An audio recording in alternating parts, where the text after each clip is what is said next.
নমস্কার, Bengali vibe Kerala লাইফের আরও একটি ভিডিওতে আপনাদের স্বাগত জানাচ্ছি। আমার ভিডিওগুলিতে আমাদের নিজেদের আর কেরালার ছোটোখাটো বিষয়গুলি তুলে ধরার চেষ্টা করছি। কলকাতাকে যেমন সিটি অফ জয় বলা হয়, তেমনই কেরালাকে গডস ওন কান্ট্রি বলা হয়। কেন এমনটা বলা হয় তা এখানকার প্রাকৃতিক সৌন্দর্যের রূপ না দেখলে বুঝতেই পারতাম না। মালাপুরা ড্যাম হয়ে যাচ্ছি কাভা আইল্যান্ড। এই কাভা আইল্যান্ডটিকে সুইজারল্যান্ডের একটা মিনি ভার্সন বলা যেতেই পারে। এমন বৃষ্টি ভেজা দিনে এইরকম একটা সুন্দর রাস্তায় ড্রাইভ করে যাবার কিন্তু মজাটাই আলাদা। কেরালায় এলে বা আপনারা যারা কেরালাতে থাকেন, এই জায়গাটিতে আপনারা আসতেই পারেন। এই জায়গাটি কেরালার পালাক্কাড ডিস্ট্রিক্টে। জানেন, এই আইল্যান্ডটির আলাদা আলাদা সময় আলাদা আলাদা রূপ দেখা যায়। কেরালাতে গ্রীষ্ম আর বর্ষা ছাড়া আর কোনো ঋতুই বোঝা যায় না, তাই গ্রীষ্মে এই আইল্যান্ডটির একরকম রূপ, আবার বর্ষাতে এসে দেখি আরেক রকম রূপ।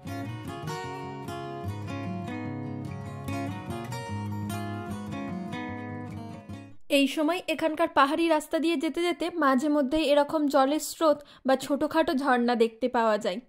পাশে এটা সুন্দর জলভূমি হলেও গ্রীষ্মের সময় কিন্তু এমনটা থাকে না। গ্রীষ্মের সময় তখন এটা একদমই জল শুকনো হয়ে সুন্দর সবুজ চাদর ঢাকা মাঠ হয়ে যায়। তাতে তখন কত গরু চড়ে, সেটা দেখেও মন প্রাণ সব ভালো হয়ে যায়।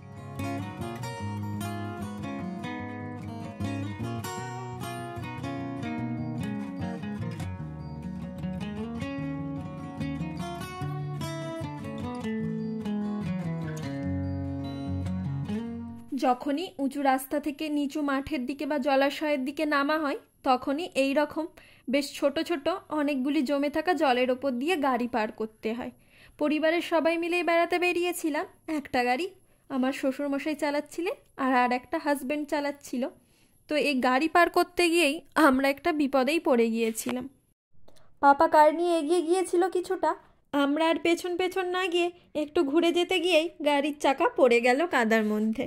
আমার দাদা আবার গাড়ির চাকাটা কাদা থেকে তোলার জন্য চাকায় গামছা বেঁধে দিয়ে সেটিকে টানতে লাগলো। একটা কাঠের টুকরো কোথা থেকে জোগাড় করে আনলো। এই সমস্ত কাণ্ড দেখে শ্বশুরমশাই ওই দিক থেকে আসতে গিয়ে উনিও কাদার মধ্যে পড়ে গেলেন।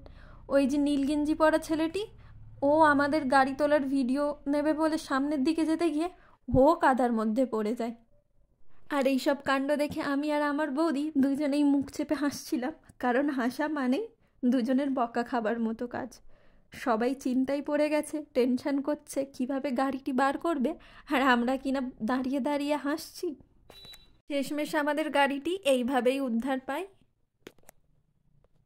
এই যে দলটি, এরা এখানেই থাকে, এইভাবে ফেঁসে যাওয়া গাড়িগুলোকে এইভাবে দড়ি দিয়ে বেঁধে কাদা থেকে বার করে। আমাদের গাড়িটা এইভাবে ঢুকে যাওয়ার পেছনে আরেকটা কারণ হলো, এখানে তো সব জায়গায় লাল পাথুরে মাটি, তার ওপরে সবুজ ঘাসে ঢাকা। আমরা বুঝতেই পারিনি যে এইভাবে গাড়িটি ঢুকে যেতে পারে বা এই জায়গাটায় কাদা মাটি আছে। তবে এই ভিডিওটি এখনকার নয়, মার্চে যখন আমরা এখানে বেড়াতে এসেছিলাম তখনই এটা ঘটেছিল। এখন ওখানে পুরোটাই জল। আজ আমরা এখানে এসেছিলাম, তার পেছনে একটা মজার কারণ আছে জানেন। কেরালাতে তো বেশি সামুদ্রিক মাছ পাওয়া যায়, আর আমি সামুদ্রিক মাছ খুব একটা পছন্দ করি না। আর ফ্রেশ ওয়াটারের মাছ এখানে খুবই কম পাওয়া যায়, আর তার সময় না গেলে পাওয়া যায় না। তো হাজব্যান্ড জানে কোথায় গেলে আমার পছন্দের মাছ পাওয়া যাবে। এই ড্যামের কাছে সব সময়ই তা পাওয়া যায়, কিন্তু যদি বাড়িতে বলে বা আমাকেই বলে যে 40 থেকে 45 কিলোমিটার দূরে গিয়ে মাছ কিনতে যাবে, আমি তো বলতাম থাক, দরকার নেই, তোমাকে আর মাছ কিনে আনতে হবে না। তো সেই কারণেই ও বলে চলো ঘুরে আসি। সেই ওই গল্পটা হলো না, আমাদের একটা কথা আছে, রথ দেখার কলা বেচা, এটাও কিছুটা তেমনই।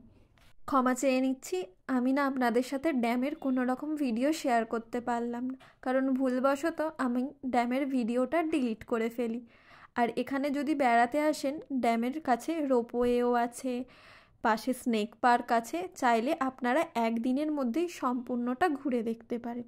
জায়গাটির দূরত্ব ফোর্টকোচি থেকে মাত্র 3-4 ঘন্টা।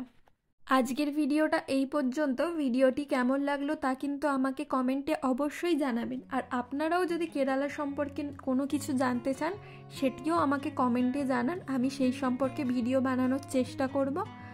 ততক্ষণ ভালো থাকুন, সুস্থ থাকুন, দেখা হচ্ছে আরও একটি নতুন ভিডিওতে।